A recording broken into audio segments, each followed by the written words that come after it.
수용이 얻을 수 없는 사치처럼 보이는 세상에서 자라는 것이 어떤 것인지 상상해 본 적이 있습니까? 외모가 너무나 다른 쌍둥이 형제 성호와 민규는 버림받은 그늘에서 어린 시절을 보냈습니다. 그들은 가족에 속하는 것이 어떤 것인지 결코 알지 못했습니다. 하지만 오늘 우리는 그들이 어떻게 상상할 수 없는 장애물을 극복하고 자신을 거부하는 세상에서 자신의 길을 찾았는지 함께 알아볼 것입니다. 오해받는 고통을 느껴본 적이 있습니까? 그들의 놀라운 여정에 뛰어들기 전에 이 스토리를 어디에서 보고 있는지 알려주세요. 그리고 구독하고 알림음을 활성화하여 나머지를 놓치지 않도록 잊지 마세요. 성호와 민규는 평생 도시 외곽의 이 어두운 고아원에서 살았습니다. 어린 시절부터 그들은 자신 안에 불편함을 유발하는 무언가가 있다는 것을 알았습니다. 밝은 피부와 금발머리의 성호와 어두운 피부색과 깊은 눈을 가진 민규는 입양할 아이를 찾으러 온 가족들 사이에서 전혀 어색하지 않은 듯했다. 많은 사람들에게 그들은 살아있는 모순, 이해받지 못하고 받아들여지지 않는 유대감이었다.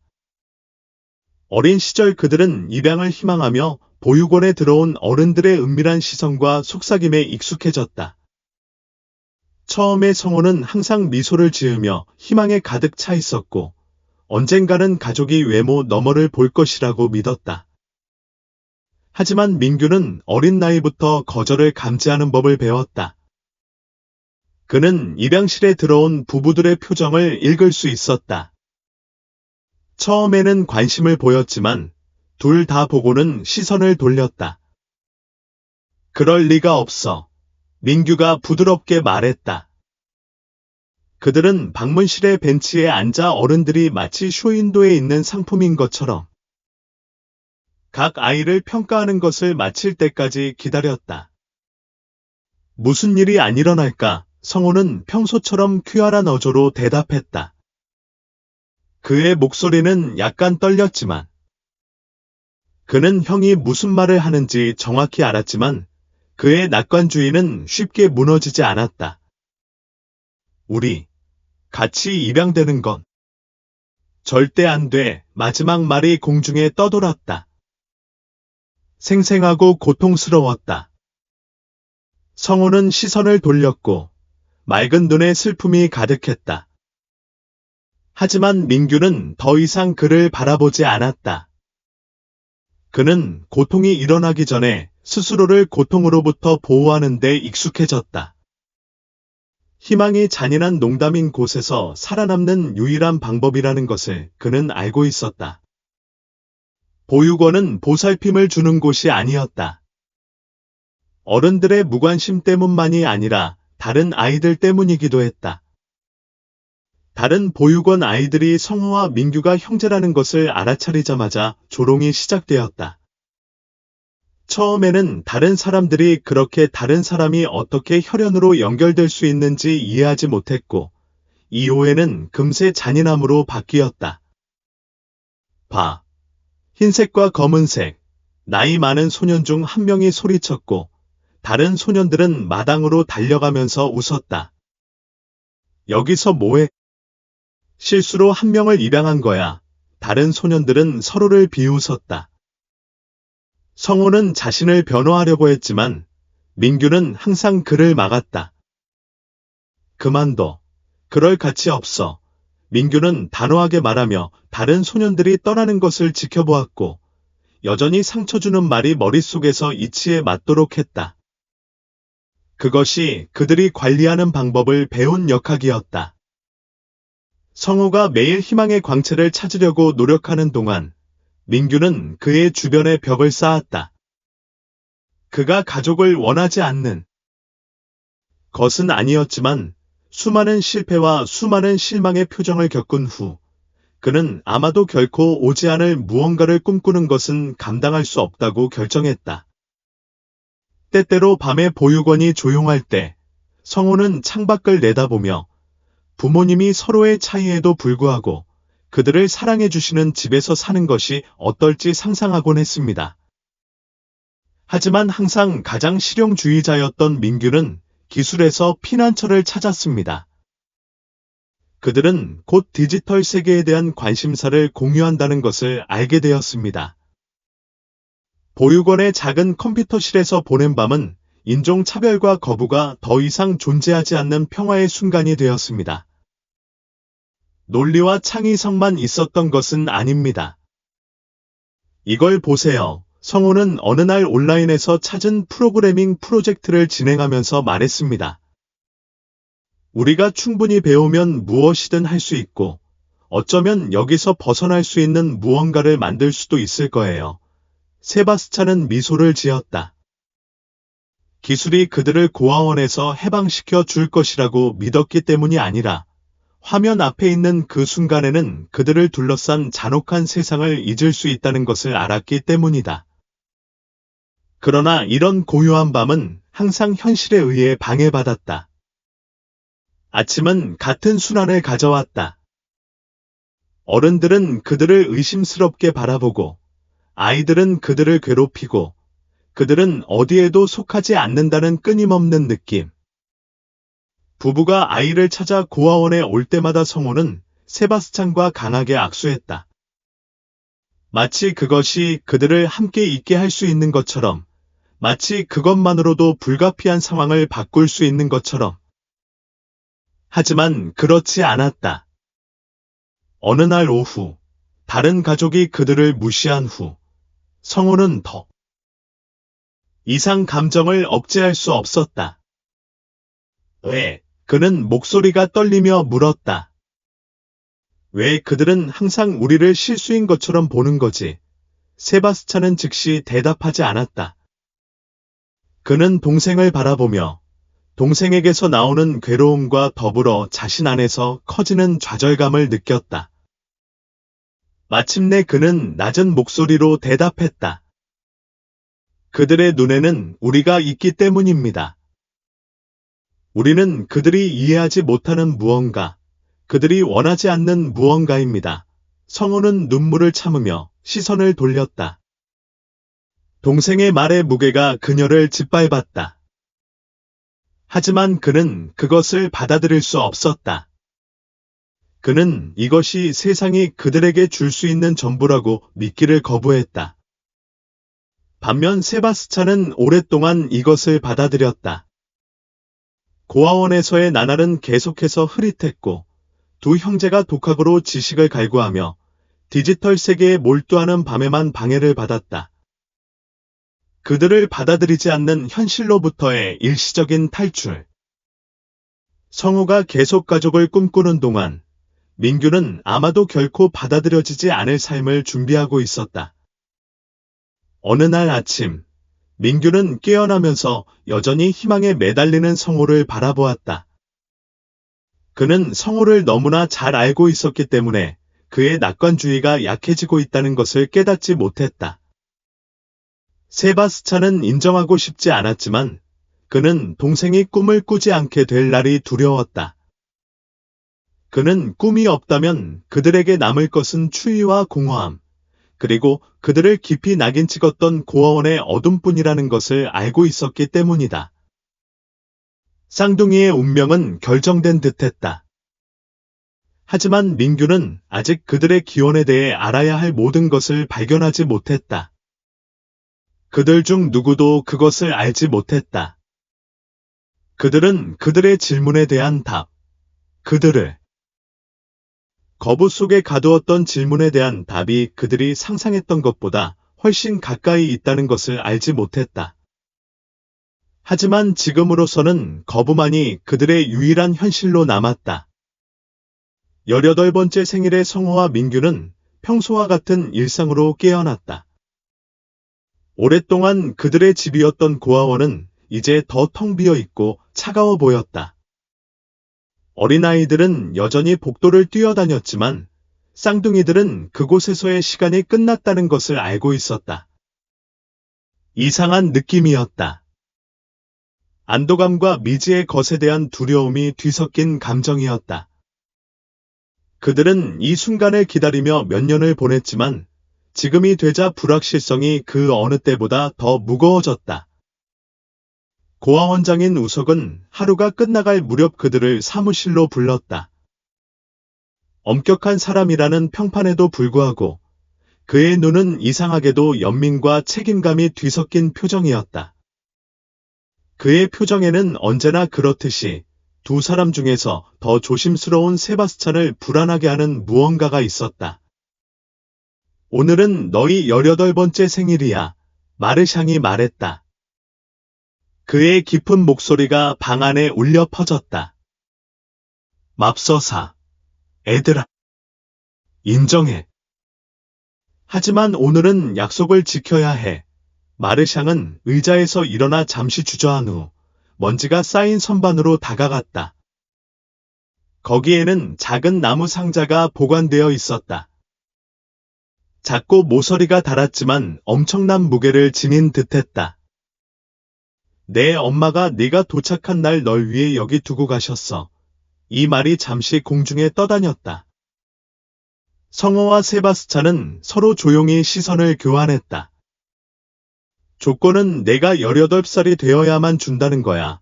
마르샹은 그들에게 상자를 건넨 다음 팔짱을 끼고 앉았다. 마치 이 이야기에서 자신의 역할이 끝난 것처럼. 성호가 가장 먼저 상자를 받았고 그의 손은 약간 떨렸다. 반면 민규는 움직이지 않고 상자를 마치 위험한 물건인 양 안에 있는 것이 모든 것을 바꿀 수 있는 것처럼 응시했다. 그 안에 뭐가 들어있다고 생각해? 성호가 희망에 찬 목소리로 물었다.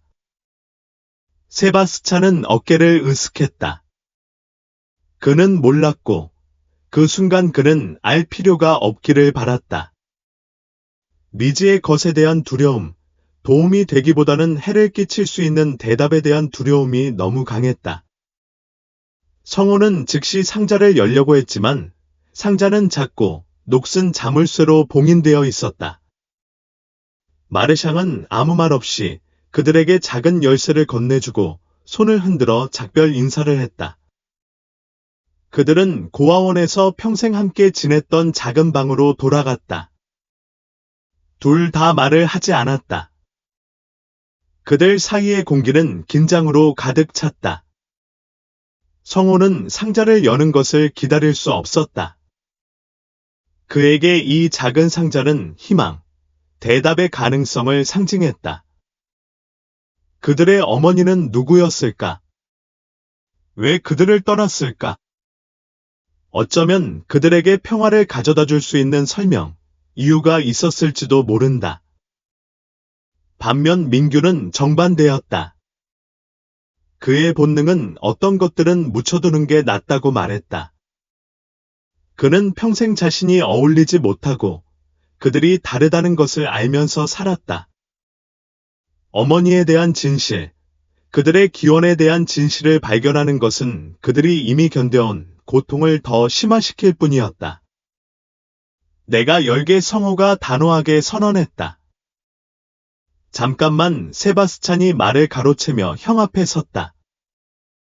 만약 우리가 발견한 것이 우리가 기대했던 것이 아니라면 성호는 당황한 듯 그를 바라보았다.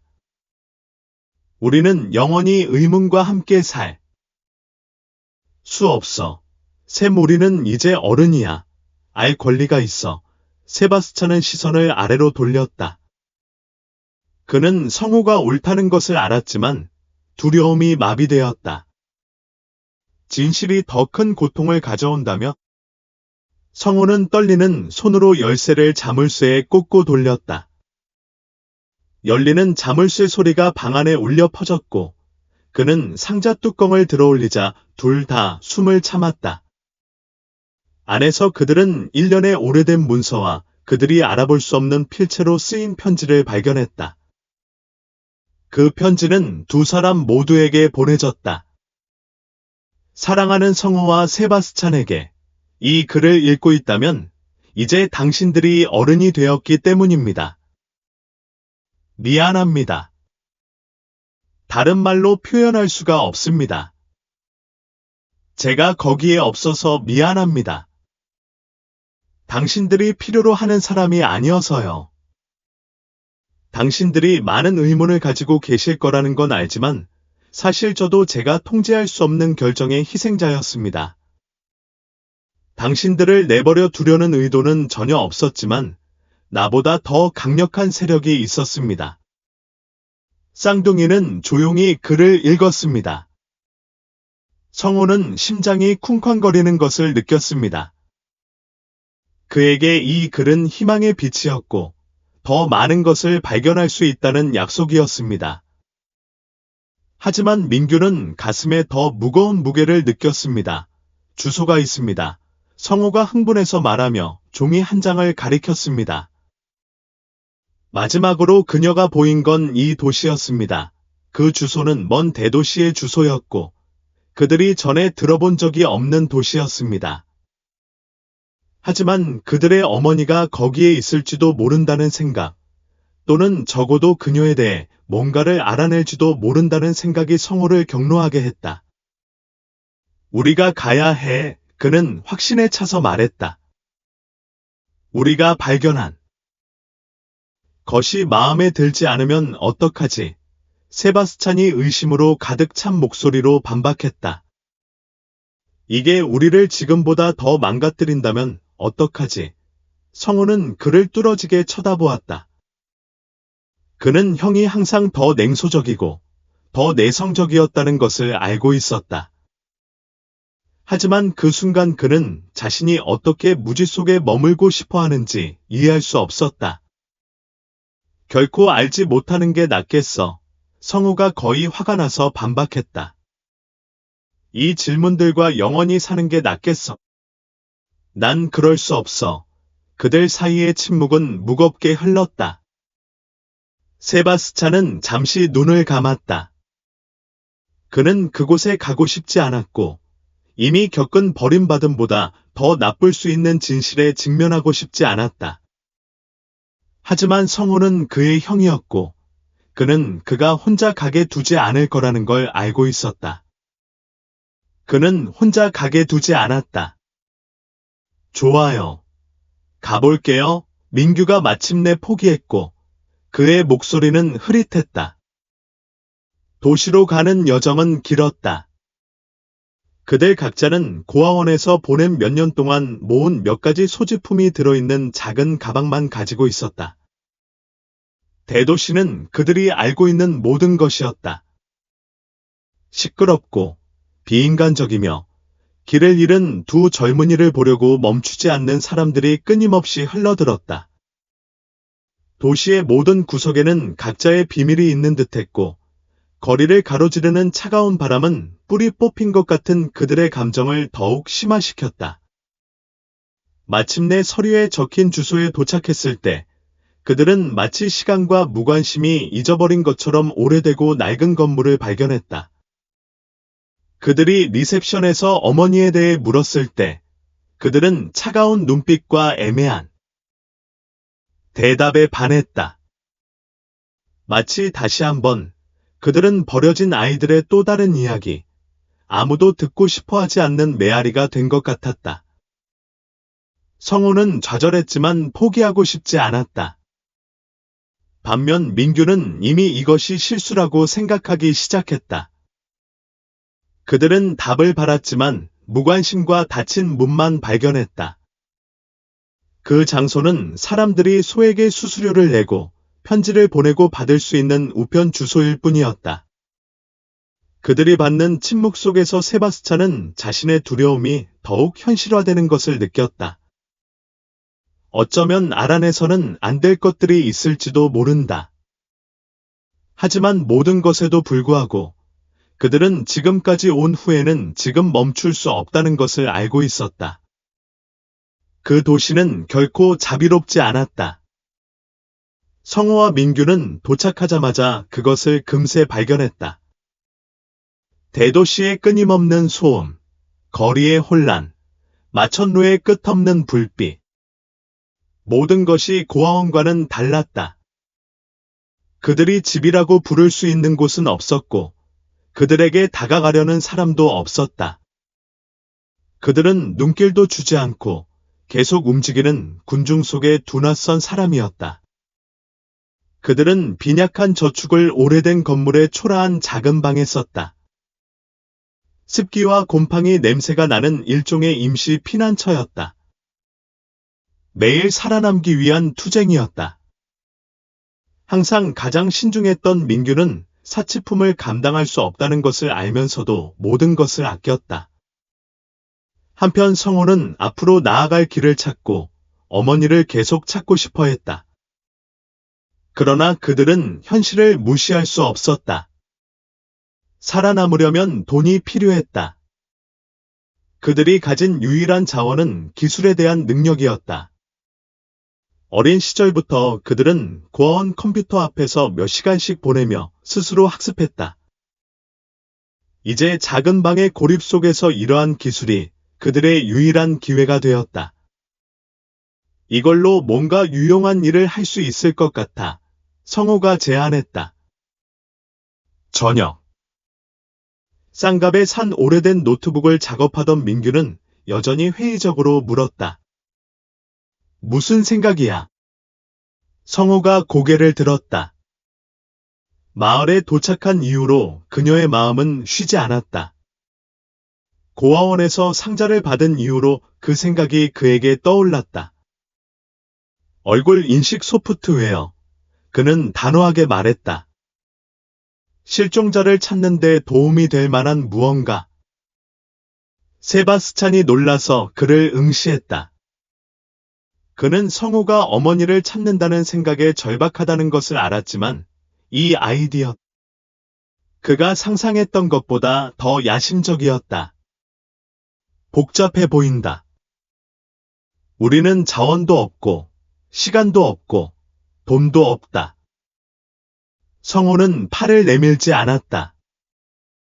어려운 건 알지만 불가능한 건 아니야. 우리는 방법을 알고 있어. 샘, 우리는 충분히 배웠어.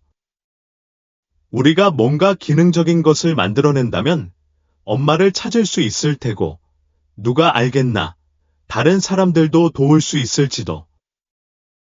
몇 초 동안 방 안이 침묵으로 가득 찼다.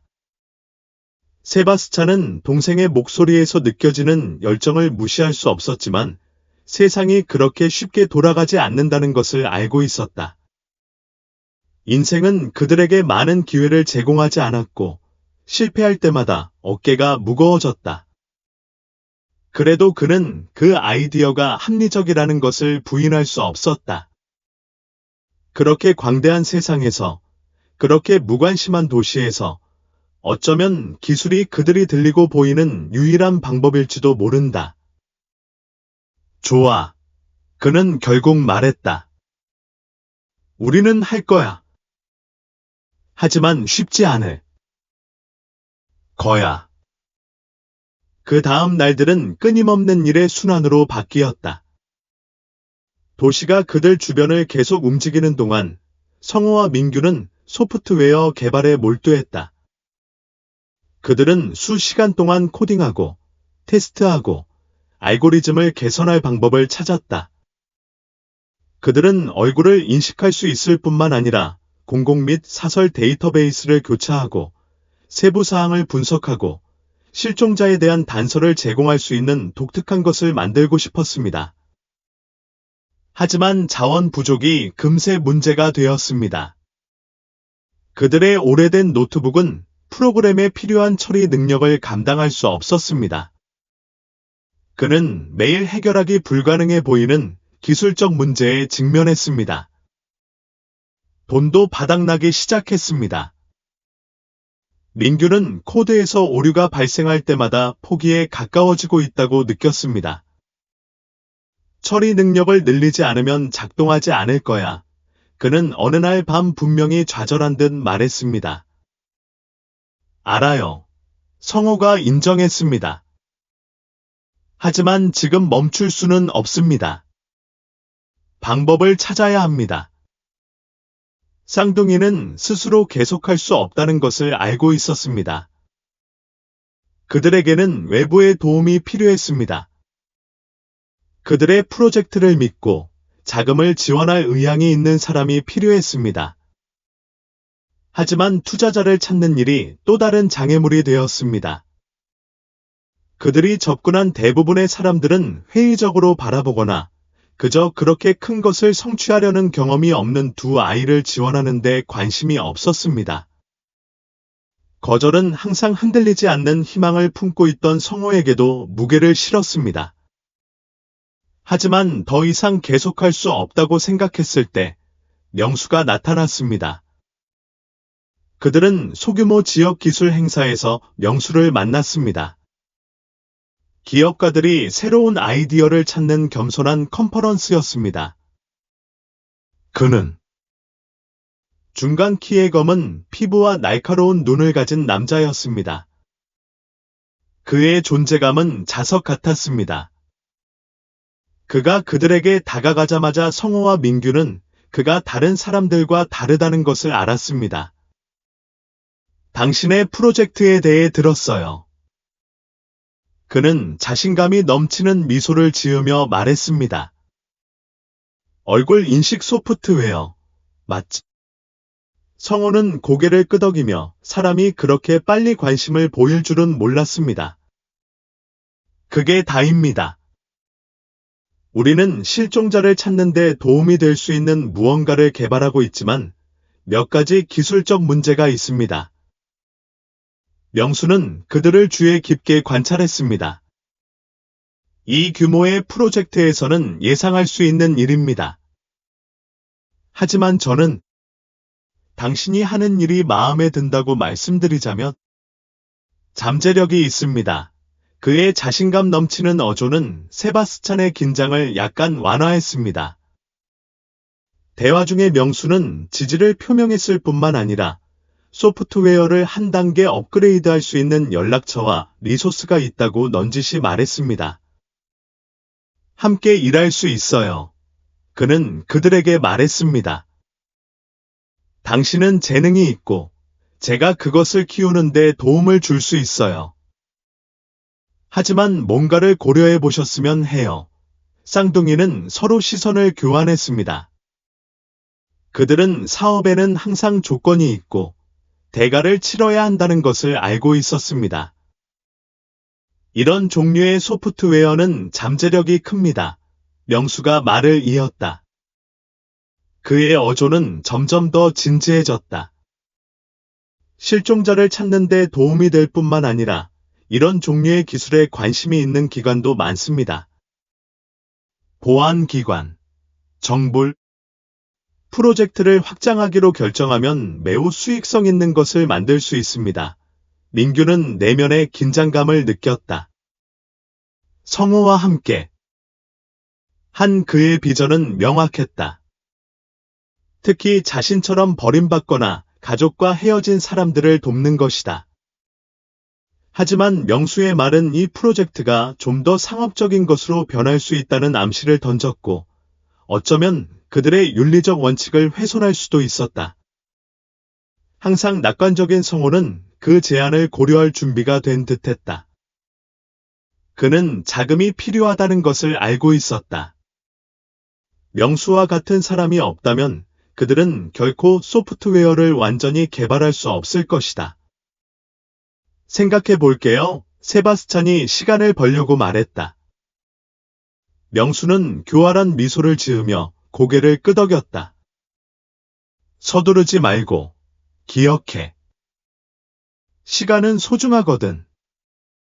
그리고 내가 아니라면 다른 누군가가 이 진전을 이룰 거야. 명수가 떠났을 때 쌍둥이들은 아무 말도 하지 않았다. 성호는 언제나 그랬듯이 기회를 보았다.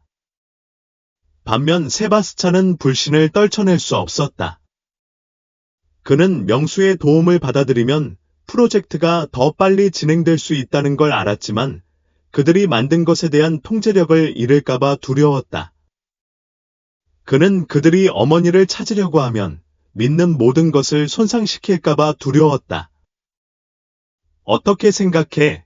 성호가 간절히 물었다. 모르겠어. 세바스찬이 솔직하게 대답했다. 뭔가 옳지 않은 것 같아. 우리가 통제할 수 없는 일이 되는 건 원치 않아. 성호는 한숨을 쉬었다. 그는 세바스찬이 옳다는 걸 알았지만 무한정 기다릴 수는 없었다. 도시는 그들의 투쟁에 무관심하게 계속 발전했고 시간은 그들에게 유리하지 않았습니다. 마침내 소프트웨어 발표 날이 왔습니다. 몇 주간의 노력 끝에 성호와 민규는 마침내 대중에게 프로젝트를 발표할 준비가 되었습니다. 작은 회의실은 투자자와 사업가들로 가득 찼고 모두 쌍둥이가 개발한 소프트웨어의 잠재력을 발견하고 싶어 했습니다. 하지만 그들 중 앞줄에 앉은 명수가 가장 주의 깊게 지켜보는 듯했습니다. 그의 눈은 형제들의 모든 움직임, 특히 세바스찬에 고정되어 있었습니다. 몇 주 동안 명수는 프로젝트의 결정적인 지원자임이 입증되었습니다. 그는 조언, 연락처, 심지어 잠재적인 투자까지 제안했습니다. 하지만 민규는 명수의 시선에 무언가 더 있다는 인상을 떨칠 수 없었습니다. 소프트웨어에 대한 단순한 관심을 넘어 더 깊은 무언가를 찾고 있는 듯한 표정이었다. 민규는 이해하지 못했다. 프레젠테이션이 시작되었다. 항상 가장 적극적인 성우가 청중 앞에서 연설하며 개발한 얼굴 인식 소프트웨어의 기능을 설명했다. 민규는 더 차분하게 기술 시연을 진행했다. 우려에도 불구하고 모든 것이 순조롭게 진행되었다. 소프트웨어는 실종자를 추적하고 기록적인 시간 내에 방대한 데이터베이스를 분석하는 능력에 참석자들에게 깊은 인상을 남겼다. 하지만 민규가 일에 집중하는 동안 명수의 시선이 그 어느 때보다 강렬하게 자신에게 고정되어 있는 것을 느낄 수 있었다. 프레젠테이션이 끝나고 대부분의 참석자가 방을 나가자 명수가 그들에게 다가왔다. 그의 표정은 진지했지만 전에 보여주지 않았던 무언가의 그림자도 있었다. 잘했어. 여러분, 그는 미소를 지으며 말했다. 이 프로젝트는 잠재력이 많습니다. 당신이 이 프로젝트로 큰 일을 해낼 거라고 확신합니다. 성우는 명수가 프로젝트에 투자할 가능성에 들떠서 그에게 열렬히 감사를 표했다. 하지만 대화를 이어가기 전에 명수는 민규에게 시선을 고정하고 그에게 시선을 고정했다. 민규가 불편해하는 방식으로 명수는 그에게 다가갔다. 민규, 잠깐 혼자 이야기할 수 있을까? 그는 방의 더 조용한 구석을 가리키며 물었다. 세바스찬은 잠시 주저했지만 고개를 끄덕이고 그를 따라갔다. 그는 중요한 일이 곧 일어날 것이라는 것을 알았고 명수가 행사 내내 그를 바라보는 방식은 그의 의심을 더욱 확증해 주었다. 다른 사람들과 떨어져서 명수는 말을 시작했다. 그의 목소리는 낮았고 마치 들리는 것을 두려워하는 듯했다. 세바스찬, 우리가 만난 이후로 계속 너를 지켜봐왔고 너에게서 뭔가 익숙한 게 눈에 띄었어. 민규는 이마를 찡그리고 그가 무슨 말인지 알아채지 못한 채 그를 바라보았다. 익숙한 거야. 무슨 말이야? 그는 침착함을 유지하려고 했으며 물었다. 명수는 말을 신중하게 고르는 듯 잠시 멈췄다. 그의 표정에는 그가 말하려는 것이 그에게 쉽지 않다는 것을 암시하는 무언가가 있었다. 몇 년 전에 나는 한 여자와 연애를 했다. 그녀는 백인이고 기혼자였다. 우리의 관계는 짧았지만 강렬했다. 헤어진 직후 그녀가 임신했다는 사실을 알게 되었다. 그는 계속하기 전에 시간을 벌었다. 나는 항상 이 아이가 내 아이라고 의심했지만 그녀는 결코 인정하지 않았다. 명수의 말이 공중에 떠올랐다. 민규는 배가 뒤틀리는 것을 느꼈다. 그는 이 대화가 어디로 가는지 이해하지 못했지만 불편함이 그에게 커지고 있다. 그녀가 낳은 아이는 어머니와 남편처럼 백인으로 태어났다. 그녀는 그 아이가 내 아이가 아니라고 확신했지만 그녀가 거짓말을 했을 수도 있다는 생각을 떨칠 수 없었다. 명수는 세바스찬의 눈을 들여다보았다. 처음 봤을 때부터 내 나이에 얼마나 나와 닮았는지 무시할 수 없었다. 민규는 발 밑에 땅이 불안정해지는 것을 느꼈다. 그가 그녀의 아들이 될 수 있다고 말하는 걸까? 그 생각은 터무니없었지만 그는 명수의 눈빛에 나타난 강렬함과 그의 목소리에 나타난 확신을 무시할 수 없었다. 내가 내 아들이라고 생각한다는 거야. 세바스찬이 거의 깨질 듯이 물었다. 명수는 고개를 저으며 어조를 부드럽게 했다. 아니, 나는 아무것도 주장하지 않아. 확실히 알 수는 없어. 하지만 우연의 일치가 너무 많아서 무시할 수 없어. 그는 잠시 멈췄다가 이렇게 덧붙였다. 당신이 이 가능성을 탐구하기로 결정한다면 내가 당신을 도울 준비가 되어 있다는 것을 알려드리고 싶습니다. 이 프로젝트뿐만 아니라 당신의 어머니와 당신의 기원에 대한 진실을 알아내는 데 필요한 모든 것에 대해서도요. 세바스찬은 아무 말도 하지 않았다. 명수가 방금 한 말은 그를 놀라게 했다. 그는 평생 자신의 친부모에 대한 진실을 결코 알 수 없을 것이고 그것이 항상 미스터리로 남을 것이라고 생각했다. 하지만 얼마 전까지만 해도 낯선 사람이었던 이 남자가 자신이 상상했던 것보다 이 진실에 더 가까웠을지도 모른다고 제안했다. 무슨 말을 해야 할지 모르겠어요. 세바스찬이 인정했다. 그의 목소리는 거의 속삭임에 가까웠다. 명수는 이해한다는 표정으로 고개를 끄덕였다. 지금 당장은 아무 말도 할 필요 없어. 그냥 생각해. 내가 어떤 길을 선택하든 내가 너를 돕기 위해 여기 있어.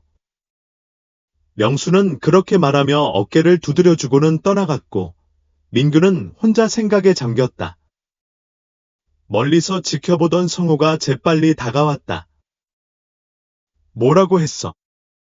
형의 얼굴에 혼란스러운 표정이 보이자 걱정스러운 듯 물었다. 민규는 잠시 망설이다 대답했다. 그 애가 우리 아빠가 될 수 있다고 생각해. 성호는 믿을 수 없다는 듯이 그를 바라보았다. 뭐라고? 어떻게 이럴 수 있어? 세바스찬은 고개를 저으며 생각을 정리하려고 했다. 모르겠어. 성호. 귀여운 백인 여성과 연애를 했고 그 여자가 얼마 지나지 않아 아이를 낳았다고. 하지만 그녀는 그 아이가 백인으로 태어났기 때문에 그녀의 아이가 아니라고 그에게 말했다. 그래도 그는 이것이 거짓말일 수 있다고 믿는다. 성우는 그 정보를 조용히 동화시키며 방금 형이 그에게 한 말을 흡수했다. 그럼 이제 어떻게 해야 하나요? 그는 마침내 물었다. 세바스찬은 어깨를 으쓱했다. 그가 아는 모든 것이 갑자기 불확실해 보였다. 그들은 어머니에 대한 답을 찾기 위해 도시로 왔지만 이제 아버지의 과거도 예상치 못한 미스터리에 가려져 있는 듯했다. 모르겠어요, 세바스찬이 말했다. 그의 목소리는 그가 느끼고 있는 혼란을 반영하고 있었다. 하지만 우리는 진실을 알아내야 할 것 같아요. 성우와 세바스찬은 화면 앞에 앉아 며칠 동안의 노력의 결과를 지켜보고 있었다. 그들이 실종자를 찾기 위해 만든 것과 같은 얼굴 인식 소프트웨어가 제 역할을 했다. 그들은 어머니에 대한 이미지와 일치하는 여성을 찾았다. 우연의 일치는 너무 많아서 무시할 수 없었고, 그녀가 사는 주소는 그리 멀지 않았습니다.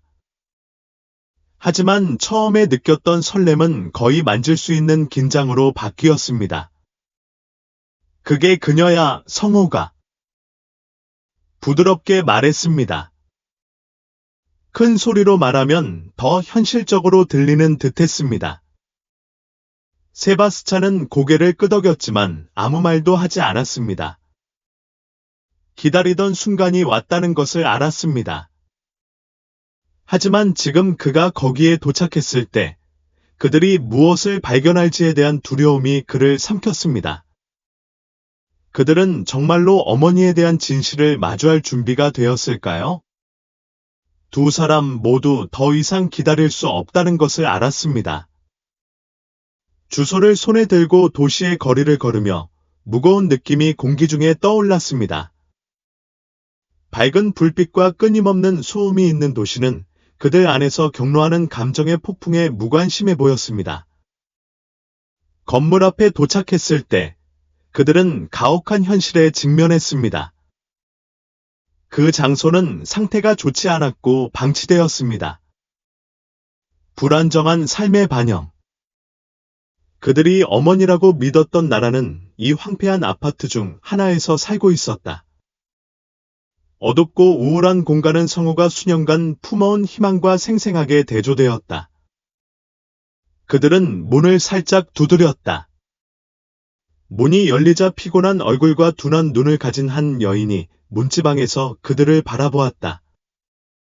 그녀는 성호가 오랫동안 꿈꿔왔던 사랑하는 어머니도 아니었고 세바스찬이 마음속으로 거부하도록 배운 인물도 아니었다.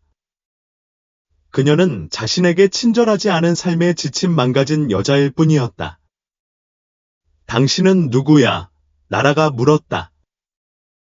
그녀의 목소리는 불신으로 물었고 그녀의 눈은 쌍둥이를 차례로 돌아다녔다. 성호는 한 걸음 앞으로 나아갔다.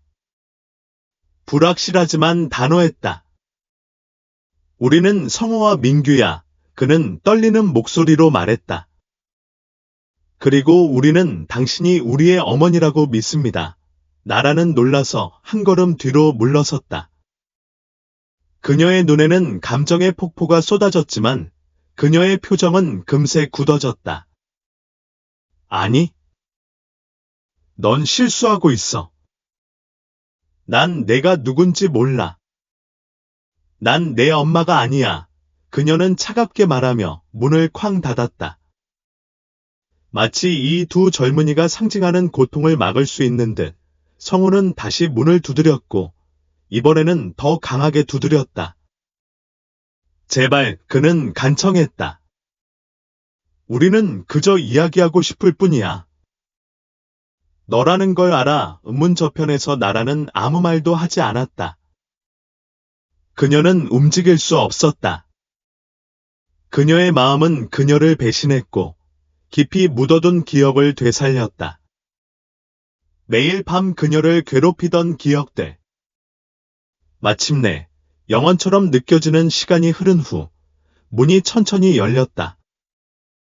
나라는 다시 그들을 바라보았지만 이번에는 눈물이 고였다.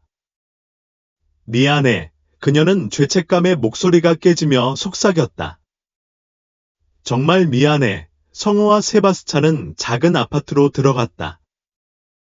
가구는 거의 없었고 구석구석에는 오래된 상자들이 쌓여 있었다. 분위기는 방 안에서 소용돌이치는 감정만큼이나 어둡고 억압적이었다. 나라는 낡은 의자에 몸을 담갔고 성호와 세바스찬은 어디서부터 시작해야 할지 모른 채 그녀 앞에 앉았다. 왜 우리를 버렸어? 세바스찬이 거칠고 원망이 가득한 어조로 물었다. 나라는 고개를 들어 말을 찾으려고 애썼다. 그의 얼굴은 수년간의 고통과 표현되지 않은 고통으로 얼룩져 있었다. 얼마나 힘들었는지 모를 거야. 그녀가 마침내 떨리는 목소리로 말했다. 다시는 널 볼 수 없을 줄 알았어. 이런 일이 일어나길 바라지 않았지만 어떻게 해야 할지 몰랐어. 성호는 용서하고 싶어서 부드럽게 말했다. 무슨 일이야? 나라는 마치 오랫동안 짊어진 짐을 내려놓으려는 듯 한숨을 쉬었다. 오랫동안 나는 어린 나이에 결혼했다. 처음에는 모든 것이 완벽했고 조용하고 안전한 삶을 살았다. 하지만 나는 실수를 했다. 그녀는 목소리를 떨며 인정했다. 나는 남자와 관계를 맺었다. 흑인 남자. 그것은 불륜이었고 결코 일어나서는 안 될 실수였다. 얼마 지나지 않아 나는 임신했다는 사실을 알게 되었다. 처음에는 한 명의 아이만 낳을 줄 알았지만 쌍둥이라는 사실을 알게 되었다. 나라는 잠시 눈을 감고 그 시절을 떠올리며 고통스러웠다. 내가 태어났을 때 너희 중 한 명은 나처럼 내 남편처럼 백인이었어. 그녀는 성호를 바라보며 말했다. 그녀는 잠시 멈추고 세바스찬에게 시선을 두었다.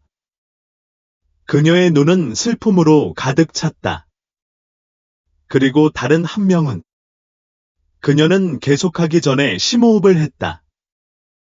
너는 흑인이었어, 세바스찬. 그리고 그 순간 모든 것이 바뀌었다. 민규는 이 폭로에 대한 자신의 반응이 확실치 않은 채 그녀를 조용히 바라보았다. 나는 그것을 숨기려고 노력했다. 나는 모든 사람에게 내가 자식이 한 명뿐이라고 말했다. 하지만 내 남편은 그는 진실을 알고 있었다. 그는 내가 그에게 불륜을 저질렀다는 것을 알고 있었다. 우리는 끊임없이 다투기 시작했고 어느 날 그는 나를 떠났다. 나는 가족도 친구도 없이 혼자가 되었다. 모두가 나에게 등을 돌렸다. 그래서 우리를 버리기로 결정했어. 세바스찬이 물었다. 그의 목소리는 분노로 짙었다. 나라는 고개를 끄덕였고 그녀의 얼굴에는 통제할 수 없는 눈물이 흘러내렸다. 나는 어떻게 해야 할지 몰랐다. 나는 죄책감과 거부감을 견딜 수 없었다. 나는 당신이 나 없이 더 잘 지낼 것이라고 생각했다. 그녀는 흐느꼈다. 하지만 그것이 내가 당신을 사랑하지 않는다는 것을 의미하지는 않아. 나는 항상 당신을 생각했고 당신을 뒤에 남겨둔 것에 대한 고통은 결코 사라지지 않았다. 성호는 그의 고백에 감동하여 조금 더 가까이 다가갔다. 왜 우리를 위해 돌아오지 않았어? 그는 슬픔으로 가득 찬 목소리로 물었다. 나라는 성호의 시선을 견뎌내지 못하고 고개를 숙였다. 내가 한 일을 감당할 수 없었어. 네가 진실을 알지 못한다면? 내가 엄마로서 얼마나 실패했는지 알지 못한다면 더 나을 거라고 스스로 확신했어. 작은 아파트에 침묵이 흘렀다. 항상 사람들의 좋은 점을 보는데 더 적극적인 성호는 엄마의 말에 무게를 느꼈지만 그녀를 용서하고 싶은 마음도 느꼈다. 하지만 세바스찬은 분노로 가득 찼다. 그는 그가 의미하는 바를 그렇게 쉽게 받아들일 수 없었다. 내가 우리를 떠났어. 그는 주먹을 꽉 쥐고 반복했다. 내가 우리를 이 고아원에 홀로 두고 세상에서 숨었잖아. 나라는 흐느끼는 것을 참지 못하고 손으로 얼굴을 가렸다. 알아. 정말 미안해. 그 이후로 평화로운 하루가 없었어. 긴장을 진정시키려고 성호는 세바스찬의 어깨에 손을 얹었다. 과거는 바꿀 수 없어. 세마니. 하지만 그렇다고 해서 받아들이기 쉬운 건 아니야. 세바스찬이 거칠게 대답하며 동생의 손을 흔들었다. 두 사람 다 그렇게 원했던 만남은 그들이 상상했던 것과 달랐다. 상처는 여전히 생생했다. 진실이 있었지만 고통도 있었다. 나라는 죄책감의 무게에 압도되어 구원의 희망에 매달리려 했다. 나는 당신이 나를 용서할 수 있을지 모르겠어요. 그녀의 목소리가 떨리며 말했다. 하지만 노력하고 싶어요. 당신 삶의 일부가 되고 싶어요. 허락해 주신다면요? 성우는 그녀를 바라보며 자신의 감정과 씨름했다. 그의 일부는 그녀를 껴안고 모든 것이 괜찮다고 처음부터 다시 시작할 수 있다고 말하고 싶었다. 하지만 그는 고통이 그냥 사라지지 않을 거라는 걸 알고 있었다. 우리가 당신을 도울게요. 그는 말하며 끝맺었다. 하지만 시간이 걸릴 거야. 일어난 모든 일을 그냥 잊을 수는 없어. 세바스찬은 아무 말도 하지 않고 시선을 땅에 고정했다. 그는 용서할 준비가 되어 있지 않았다. 아직은. 하지만 그의 내면의 무언가는 이것이 긴 치유 과정의 시작일 뿐이라는 것을 알고 있었다. 나라와의 만남은 성우와 민규를 깊은 감정적 혼란에 빠지게 했다. 그들의 어머니, 그 여성은 나라의 폭로는 그들의 삶을 뒤흔드는 고통스러운 진실을 가져왔고 그들은 막 이해하기 시작한 방식으로 말이다. 하지만 이 만남의 영향은 끝나지 않았다.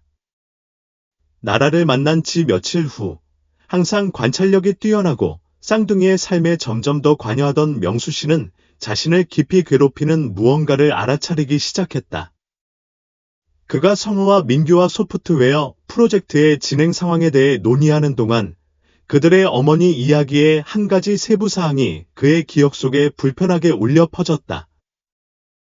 나라가 불륜을 저질렀던 남자에 대한 언급과 그들의 관계에 대한 세부 사항, 그리고 그가 세바스찬을 볼 때마다 세바스찬에게서 본 강한 유사성이 합쳐져 그는 불안한